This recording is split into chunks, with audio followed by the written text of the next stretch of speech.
बरसात का मौसम था। अमृता सब्जी लेने बाजार जाती है तो वो फिसल जाती है। खुशकिस्मती से पड़ोसन कोकिला उसे घर तक छोड़कर चली जाती है। तभी अपनी पत्नी की हालत देखकर विजेंद्र घबरा जाता है। हे भगवान, अमृता तुम्हारे कपड़े तो कीचड़ में हो गए हैं। क्या तुम बारिश में फिसल कर गिर गई थी? हाँ जी, सब्जी लेकर आ रही थी लेकिन मिट्टी से पैर फिसल गया और मेरे सर पर चोट आ गई। सर बहुत दुख रहा है, हाथ में से खून भी निकल रहा है। आओ आओ, तुम बैठो। देखो तुम्हारी क्या हालत हो गई है। अब तुम बाहर बिल्कुल नहीं जाओगी। कितनी उम्र हो गई है तुम्हारी, इकलौता बेटा है, हमें उसकी शादी कर देनी चाहिए। शादी तो ठीक है लेकिन हमारी इस गरीब कुटिया में रहने कौन आएगी? भगवान है ना, भगवान पर भरोसा रखो अमृता। ये लो पानी पियो। एक तो बरसात के मौसम में हमेशा ऐसा होता है, तुम गिर ही जाती हो। अजी मेरी फिक्र मत कीजिए, मैं बिल्कुल ठीक हूँ। विजेंद्र अपनी पत्नी का ख्याल रखता है। शाम को उसका बेटा आ जाता है तो वो उसे अमृता की हालत को देख शादी करने के लिए मना लेते हैं। चंद दिनों में अमृता को अपनी बहू मिल जाती है और वो निकेतन की शादी समझदार शर्वरी के साथ कर देती है, जो 1 महीने में ही घर की जिम्मेदारी अच्छे से संभाल लेती है। बहू तो ये क्या कर रही है? माँ जी आप तो अच्छे से जानती हैं, मानसून का मौसम चल रहा है, 3-4 दिन से बारिश आ रही है, लेकिन तूफान भी। तो दीवार की जगह जगह खराब हो रखी है ना, इसलिए मैं मिट्टी से उसे भर रही हूँ ताकि अंदर मिट्टी ना आए। ठीक है बहू कर दे, लेकिन बारिश आने वाली है, तू अकेले कैसे करेगी? मैं तेरे साथ जल्दी से करवा देती हूँ, बाहर भी करना है। हाँ माँ जी। शर्वरी और अमृता बाहर मिट्टी का लेप लगाती हैं, तो सामने वाली अमीर बहू किंजल हंसकर कहती है लगता है घर में जगह जगह छेद हो गए हैं। बारिश की डर से वही तुम भर रही हो ना शर्वरी? वैसे हमें ये सब करने की जरूरत नहीं है, हम अमीर है ना। हमारा घर देखो, घर के बाहर टाइल लगी है, पेंट भी नहीं है कि पेंट छूट जाए। आपने बिल्कुल ठीक कहा, पर हम गरीब हैं, बिना पैसों का इस्तेमाल किए घर को चलाना अच्छे से जानते हैं। हाँ हाँ, तुम लोगों के पास ये किसी पीछे डायलॉग ही तो होते हैं, और क्या। गरीब लोग ये कर सकते हैं, गरीब लोग वो कर सकते हैं। छोड़ो, बारिश आने वाली है और मुझे तुम्हारे से बात करके मूड नहीं खराब करना। ये बोलने के बाद किंजल घर में चली जाती है। शाम को बारिश में भीगते हुए निकेतन घर लौटता है। अजी आप तो बहुत ज्यादा भीग गए हैं, अब जल्दी से पहले कपड़े बदल लीजिए वरना आप बीमार हो जाएंगे। हाँ तो शर्वरी हो जाने दो मुझे बीमार, मैं इसी के लायक हूँ। बेटा तू खुद को ऐसे क्यों बोल रहा है? क्या बात है मुझे बता। पिताजी मेरी नौकरी छूट चुकी है, जबकि आज मेरी कोई गलती नहीं थी, फिर भी मालिक ने मुझे निकाल दिया। अब मैं इस बरसात के मौसम में कहाँ नहीं नौकरी ढूंढूंगा। घर में खाने के लिए राशन नहीं है और ये छत भी तो मरम्मत करवानी थी। पिछली बारिश में आपने मुझे कहा था, सोचा था पगार मिल जाएगी तो काम हो जाएगा, लेकिन नहीं। अजी आप हिम्मत मत हारिए, जब परिवार साथ होता है तो सब कुछ हो जाता है। मैं कल से कोई काम देख लूंगी, आप काम की तलाश जारी रखें। पर बहू तू। माँ जी प्लीज मना मत कीजिएगा, इस वक्त बारिश के मौसम में मेरे परिवार को मेरी जरूरत है, मुझे इस पर खरा उतरने दीजिए। फिलहाल घर में 2-3 दिन के लिए दाल चावल हो जाएंगे, मैं बना कर लाती हूँ। शर्वरी चूल्हे पर खाना बनाने जाती है तो बहुत देर तक लकड़ियों को जला नहीं पाती है। हे भगवान, कितनी देर हो गई है, मुझे लगता है बारिश की नमी के कारण ये लकड़ियां गीली हो गई हैं और जल नहीं पा रही। थोड़ी सूखी घास से जलाने की कोशिश करती हूँ। शर्वरी को घर के बाहर भी सूखी घास नहीं मिलती, क्योंकि धीमी धीमी बारिश जो आ रही थी, तो घर के अंदर से ही कोई सूखे कपड़े का टुकड़ा चूल्हे पर डाल देती है, जिसे आंच जल जाती है और वो दाल चावल पकाना शुरू करती है। अपनी बहू को चूल्हा जलाने में परेशानी होता देख सास भी दुखी होती है। हे भगवान, मुझे तो लगता है अभी थोड़ी बहुत बारिश से ही इतनी परेशानी हो रही है, अगर तेज होने लग गई तो क्या होगा। हमारा तो घर भी कच्चा होने को आया है। कुछ देर में खाना बन जाता है और सब खाकर सो जाते हैं। अगले दिन शर्वरी और उसका पति काम की तलाश करते हैं, जिन्हें कहीं भी काम नहीं मिलता। लेकिन किंजल का पति गौरव उसे काम ढूंढती हुई एक दुकान पर मिल जाता है, तो वो कहता है, अरे तुम तो वही हो ना जो हमारे घर के सामने रहती हो। क्या हुआ, तुम परेशान हो? जी, कल मेरे पति की नौकरी चली गई, इसलिए मैं काम की तलाश कर रही थी। मुझे खाना पीना बनाना बहुत अच्छे से आता है, पर यहाँ तो किसी को भी जरूरत नहीं है। ऐसा करो, तुम हमारे घर पर काम करो। तुम परेशान हो इसलिए मैं बोल रहा हूँ, और दूसरी बात, मेरी पत्नी इतना अच्छा खाना बनाती नहीं है ज्यादातर वो फोन में ही देखती रहती है, इसलिए बोल रहा हूँ मैं। क्या सच में आप मुझे काम दे रहे हैं? वो किंजल दीदी मुझे निकालेंगी तो नहीं? वो ऐसा कुछ नहीं करेगी, कल से तुम आ जाना। जी भाई साहब। अगले दिन शर्वरी सामने वाले अमीर घर में काम करने के लिए जाती है तो किंजल चौंक जाती है। फिर गौरव उसे समझा देता है। अच्छा, तो आपने रखा है इसे काम पर। पहले तो बोल रही थी कि गरीब लोगों को पैसों की जरूरत नहीं है, वो इतना काम चला लेते हैं। लगता है अब काम चला नहीं पाई। किंजल दीदी, पहले जो भी हुआ है उसके लिए मुझे माफ कर दीजिए, पर इस वक्त मुझे इस काम की बहुत जरूरत है। हाँ ठीक है ठीक है, मेरी रसोई बहुत गंदी हो रखी है, पहले साफ करो और उसे साफ करने के बाद हम सब के लिए पकौड़े बना देना। बारिश का मौसम और चाय पकौड़े ना हो, ऐसा हो ही नहीं सकता। जी मैं अभी बना कर लाती हूँ। शर्वरी रसोई में जाकर उनके मॉडर्न किचन के उपकरणों को देखकर हैरान हो जाती है। वहाँ तरह तरह के mixer, microwave, oven, refrigerator, RO, electric induction, chopper machine सब था। बाप रे बाप, हमारी गरीब रसोई में तो सिर्फ लकड़ी और मिट्टी का चूल्हा और कुछ खटके बर्तन होते हैं, पर अमीर रसोई में तो स्टील, क्रॉकरी, कांच के बर्तन भी हैं। खाना बनाने की 3-4 चीज हैं। देख क्या रही हो, काम पर लग जाओ। और हाँ, अगर कुछ टूटा तो भूल जाना कि तुम्हें पगार मिलेगी, और अगर कुछ चोरी हुआ तो मुझसे बुरा कोई नहीं होगा। नहीं नहीं मालकिन, ऐसा कुछ भी नहीं होगा, मैं अभी काम कर देती हूँ। शर्वरी अमीर रसोई में काम करने लगती है और सबके लिए गर्मा गर्म पकौड़े बना देती है, जिसे खाकर उसकी सास और पति खुश होते हैं। वाह शर्वरी, वाकई में तुम खाना बहुत अच्छा बनाती हो, तुम्हारे पकौड़े खाकर पता चल रहा है। हाँ, इस बारिश में ये पकौड़े खाने का मजा ही कुछ और है। बिल्कुल, काश मेरी माँ, बाबूजी और निकेतन भी बारिश के मौसम में पकौड़े का मजा ले पाएं, लेकिन बेसन भी नहीं, तेल भी नहीं है। घर में तेल भी होता तो आटे के पकौड़े बना देती। अरे शर्वरी, खड़ी क्या हो, जाओ और गरम गरम पकौड़े लेकर आओ, प्लेट खाली हो गई है। और उसके बाद रात का खाना भी बनाना, दाल मखनी, पुलाव, रायता, भल्ले, पापड़ी और पूरियां। वाह बहू, आज तो तूने मेरे दिल की बात कर दी। शर्वरी उनके लिए अच्छा अच्छा स्वादिष्ट खाना बना देती है और अपने घर चली जाती है, जहाँ वो फिर से चूल्हा जलाने के लिए मेहनत मशक्कत करती है और आखिरकार दाल चावल बनाकर सब खाते हैं। रात में इतनी तेज बारिश होने लगती है कि छत के छप्पर से पानी आने लगता है और थोड़ा बहुत पानी भर जाने से मिट्टी का चूल्हा और लकड़ियाँ भीग जाती हैं। हे भगवान, सब बर्बाद हो गया। दाल चावल भीग गए और मिट्टी का चूल्हा, लकड़ी भी खराब। अब हम कल खाना कैसे खाएंगे? इस पर तो बन ही नहीं सकता।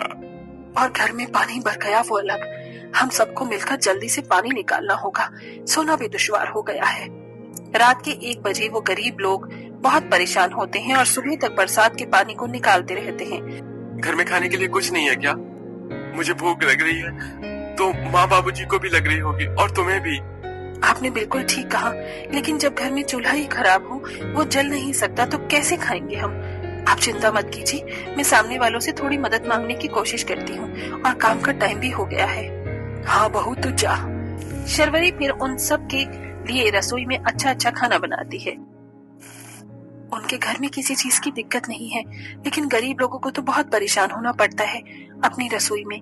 किंजल दीदी, क्या आप मुझे थोड़े से पैसे दे सकती हैं? मेरे घर में बारिश की वजह से दिक्कत आ गई है, परिवार ने कुछ खाया नहीं है। क्या बोला तुमने? तुम्हें काम पर आए हुए 2 दिन नहीं हुए और तुमने हाथ फैलाना शुरू कर दिया, इसलिए तुम लोगों को रखना नहीं चाहिए। अब बारिश हो रही है तो हम क्या करें? तुम जाओ यहाँ से, मैं अपनी रसोई खुद संभाल लूंगी। बहू, इतना गुस्सा क्यों हो रही है? दे दे पैसे। नहीं माँ जी, आज दे दिया तो कल फिर से ऐसा ही करेगी, जाओ यहाँ से। ठीक है दीदी। शर्वरी रोते हुए अपने घर पर आ जाती है और पूरे परिवार के साथ बारिश से बचने के लिए कोने में बैठ जाती है, क्योंकि घर में अभी भी पानी भरा हुआ था। बारिश से उसका बहुत बुरा हाल था, ऊपर से भूख पेट बैठे थे। 7 घंटे हो जाते हैं। अमीर बहू के घर पर कोई नहीं था।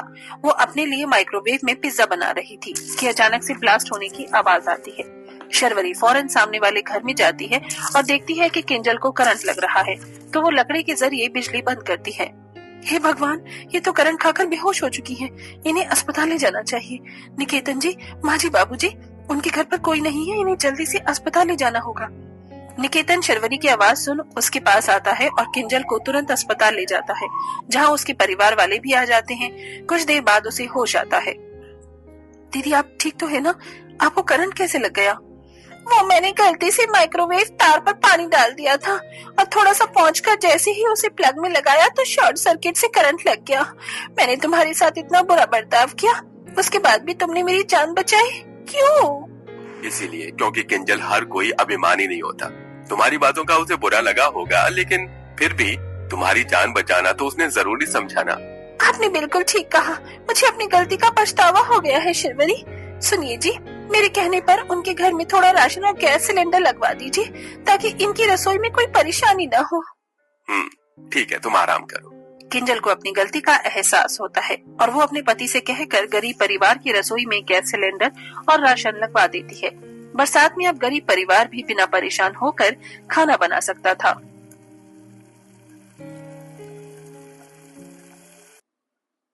गरीब घर में लकड़ी से चूल्हा जलाने की कोशिश करती सावित्री व पास बैठा बूढ़ा पति महेश दरवाजे से देखती रजनी।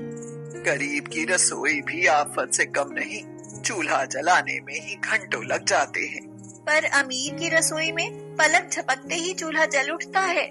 सावित्री अपनी बेटी रजनी के साथ रहती थी। रजनी नंदू सेठ की रसोई में खाना बनाने वाले रसोइये की मदद किया करती थी। रजनी नंदू सेठ की आलीशान रसोई देखते हुए सोचती है, मॉडर्न गैस चूल्हा, oven, toaster, air fryer, dishwasher, अलमारी जैसा बड़ा फ्रिज, स्वर्ग में भी ऐसी रसोई ना होगी। रजनी यह सोच ही रही होती है कि तभी सेठानी आयशा आ जाती है। सुनो, आज डिनर में palak paneer, special mutton curry, Tunnu के लिए खीर और मीठे में गुलाब जामुन बनेगा। पर दोपहर का काफी खाना बचा है सेठानी जी, उसे कूड़े में फेंकवा दे। यह सुनकर रजनी सन्न रह जाती है और सोचती है, गरीब को खाना नसीब नहीं होता और सेठानी खाना फेंकने की बात करती है। वाह रे भगवान वाह। क्या सोचने लगी रजनी? कुछ नहीं सेठानी जी, कुछ नहीं। तो चलो रात के खाने की तैयारी पर लग जाओ। रजनी नंदू सेठ के परिवार को रात का खाना खिलाने के बाद ही घर लौटती थी। उस दिन सबके लिए खाना लगाती है तो नंदू सेठ खाना खाने से मना कर देता है। आप खाना क्यों नहीं खा रहे हैं? भाई आज तो मैं खाना बाहर खाया हूँ, तुम सब खा लो। यह सुनकर आयशा रजनी की तरफ देखते हुए कहती है, आज तुम यहीं डिनर करके घर जाना रजनी। जी सेठानी जी। इनका तो रोज रोज का यही काम है, बाहर से खाना खाकर चले आते हैं। रजनी घर आती है तो देखती है कि उसकी माँ सावित्री चूल्हे पर रोटियां सेक रही है और बीमार पिता महेश पास बैठा है। सावित्री महेश से कह रही थी, आटा तो खत्म हो गया है, जो बचा है उससे तो 4 रोटियां ही बनेंगी। तो क्या हुआ, 2 रोटियां तुम खा लेना और 2 रजनी को खिला देना। और आप क्या भूखे सोएंगे? इसके सिवा और मैं कर भी क्या सकता हूँ सावित्री। यह सुनकर रजनी की आंखों में आंसू भर आते हैं और वह भगवान से नाराज होते हुए कहती है, वाह रे भगवान तेरा न्याय। वहाँ सेठ की रसोई में तो राशन के भंडार भरे हैं और यहाँ गरीब की रसोई में राशन का अकाल। अजब है तेरी लीला।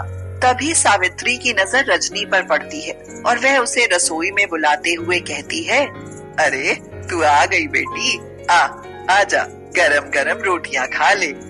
मैं तो पेट भरकर खाना खाकर आई हूँ माँ, ये रोटियां तुम और बाबूजी खा लो।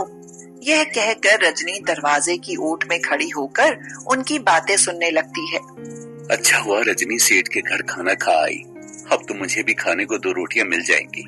सुबह नंदू सेठ के घर जाने से पहले रजनी रसोई में जाकर देखती है तो सब बर्तन खाली मिलते हैं। घर में तो अन्न का दाना तक नहीं बचा। मेरी कमाई से तो रसोई भी महीने भर नहीं चल पाती। काश हमारे घर भी नंदू सेठ जैसी रसोई होती। रजनी नंदू सेठ की रसोई में साफ सफाई करने लगती है तो अचानक ही उसकी नजर आटा, दाल, चावल आदि तरह तरह के राशन पर पड़ती है। राशन का भरा पूरा भंडार देखकर रजनी को अपने भूखे माँ बाप के उदास चेहरे याद हो आते हैं। हमारी रसोई में तो राशन का दाना भी नहीं बचा है, फिर माँ और बाबूजी तो भूखे ही तड़प रहे होंगे। नहीं, मैं उन्हें भूखा नहीं रहने दूंगी। यही सोचकर रजनी आयशा सेठानी के पास जाकर कहती है, सेठानी जी मुझे कुछ पैसे चाहिए। अरे हर दूसरे दिन पैसे मांगती रहती है, तुझे शर्म है कि नहीं? जब नौकरी हमारे यहाँ करती है तो पैसे मांगने क्या स्वर्ग में इंद्रदेव के पास जाएगी? दे दो कुछ पैसे। आयशा सेठानी के कहने पर कंजूस सेठ रजनी को 50 रुपए दे देता है, पर उस समय ये थोड़े से पैसे भी रजनी के लिए बहुत बड़ी रकम थी। वह मन ही मन सोचती है, इनसे मेरे भूखे माँ और बाबूजी को कुछ तो खाने को मिल ही जाएगा। यही सोचकर रजनी आयशा सेठानी से कहकर उनकी कोठी से निकल जाती है। फिर एक होटल से 50 रुपए का खाना खरीद कर अपने घर की तरफ चल देती है। मगर अभी वह कुछ दूर ही जाती है कि तभी पीछे से एक आवाज सुनाई देती है, बेटी, ए बेटी, जरा सुन तो। रजनी पीछे मुड़कर देखती है तो एक गरीब बुढ़िया को खड़े पाती है। क्या हुआ माँ जी, कुछ चाहिए क्या?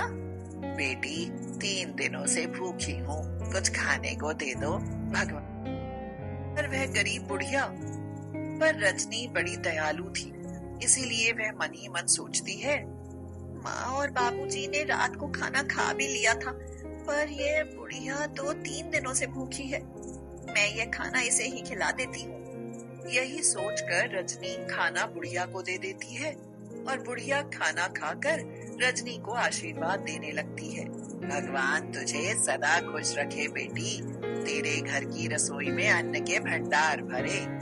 यह कहकर बुढ़िया रजनी को एक खोटा सिक्का देते हुए कहती है, तुमने मुझे खाना खिलाया है तो मुझे भी तुम्हें कुछ देना चाहिए। लो, यह सिक्का रख लो। पर मैं इस खोटे सिक्के का क्या करूँगी माँ जी?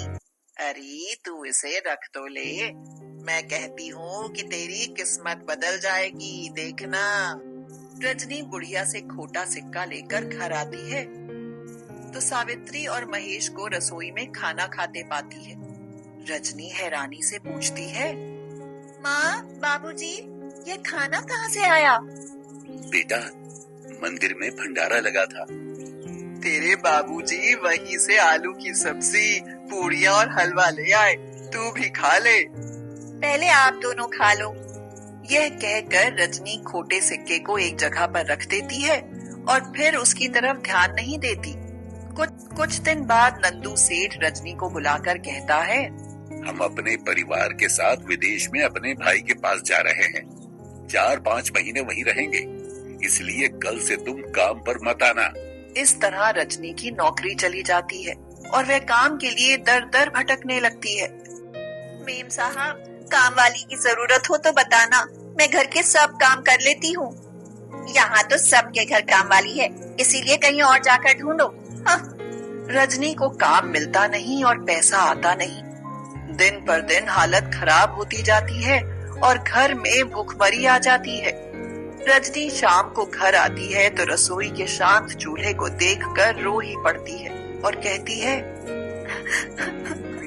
लगता है आज भी भूखा ही सोना पड़ेगा। तभी सावित्री रजनी को पानी का गिलास देते हुए कहती है, लो पानी पी लो बेटी, आज काम नहीं मिला तो कल मिल जाएगा, तब तक पानी पीकर गुजारा कर लेंगे। एक दिन महेश रसोई में जाता है तो महेश के हाथ वही खोटा सिक्का लग जाता है। अरे खोटा सिक्का, ये तो कोई बहुत पुराना सिक्का लग रहा है सावित्री। हाँ, लग तो ऐसा ही रहा है। महेश सिक्के को उलट पुलट कर देखता है और फिर उसे अंगूठे से रगड़ने लगता है। जैसे ही वह सिक्के को रगड़ता है, अचानक से एक नन्ही अप्सरा प्रकट होती है। अप्सरा को देख महेश और सावित्री हैरान रह जाते हैं। नन्ही सी अप्सरा हवा में नाचते हुए कहती है, मैं नन्ही मुन्नी अप्सरा खोटे सिक्के में रहती, अच्छे लोगों के घर आती, सारे संकट दूर भगाती, हो संकट कितना भी भारी, बोलो बोलो क्या मदद करूं तुम्हारी। यह सुनकर सावित्री उस नन्ही सी अप्सरा से कहती है, हम गरीबों की रसोई में इतना राशन भर दो कि हमको 2 वक्त भरपेट खाना मिल सके। हमने कई दिनों से कुछ नहीं खाया नन्ही सी अप्सरा। ठीक है, अब खा लेना और आज के बाद कभी भूखा मत रहना। यह कहकर अप्सरा अपने पंख फड़फड़ाने लगती है और उसके पंखों से छोटे छोटे तारे उड़ने लगते हैं। फिर तो देखते ही देखते उनकी रसोई अमीर सेठ नंदू की रसोई से भी शानदार रसोई बन जाती है। महेश खुश होकर कहता है, अरे वाह, ये तो चमत्कार हो गया सावित्री। हाँ, अब हमारी रसोई में भी रजनी के सेठ की रसोई की तरह समय पर खाना बनेगा। फिर तो रजनी के लिए खाना बनाने में लग जाओ। आज खाना बनाने में मैं भी तुम्हारी मदद करूंगा। शाम को रजनी घर आती है तो अपनी रसोई को देखकर दंग ही रह जाती है। फिर जब उसे सच्चाई का पता चलता है तो उस खोटा सिक्का देने वाली बुढ़िया का वह हृदय से धन्यवाद करती है।